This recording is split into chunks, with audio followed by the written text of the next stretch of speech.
The Climate Change Committee's report this week shows that Scotland's carbon emissions are on a disastrous trajectory.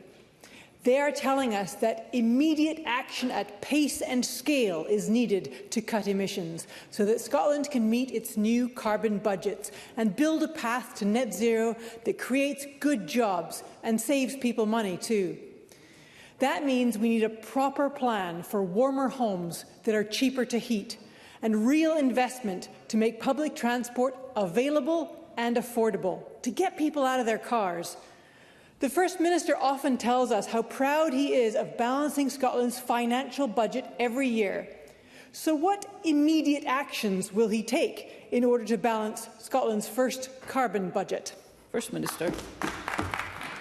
President, first of all, I welcome the advice that we've received from the Climate Change Committee. The Government will carefully consider the advice before setting out our proposed carbon budgets in secondary legislation in due course. Now, I want to assure Lorna Slater that the Government is absolutely committed to meeting our target of net zero emissions by 2045. We've recently taken forward a number of vital climate measures in the budget, which the Green Party, I was very pleased, were able to support earlier on this year. And we have, of course, added to that another measure to make public transport more affordable, which is the abolition of peak rail fares from the 1st of September. Now, I hope that's taken as an example of good faith of what the Government is trying to do to prioritise action on climate. Lorna Slater. First Minister, your government has spent the last year ripping up policies designed to tackle the climate emergency. And I know the First Minister knows that delaying action on climate actually costs more in the long run. Analysis from Global Witness shows that climate damage is already costing Scottish households £3,000 every year on average, while multinational fossil fuel giants are still raking in billions of pounds of profit. Unless polluters pay, communities will be worse off, and the super-rich will just keep getting richer. So that we can invest now, not only to save money later, but to create green jobs and opportunities that we know will benefit Scotland.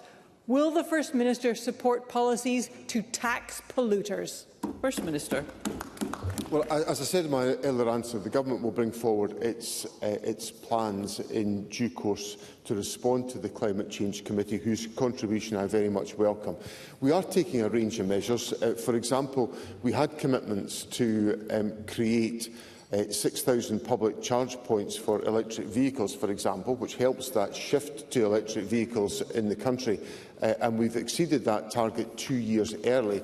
Yesterday, I had the pleasure, along with the Secretary of State for Scotland, to be at the announcement of a regional selective assistance grant, which goes alongside investment from the Scottish National Investment Bank and the National Wealth Fund of the United Kingdom Government in the green aircraft engine developer Zero Avia at the Advanced Manufacturing Innovation District in Renfrewshire, which is a splendid example about how investment in new technology which reduces emissions can also help to create 350 jobs in Renfrewshire, which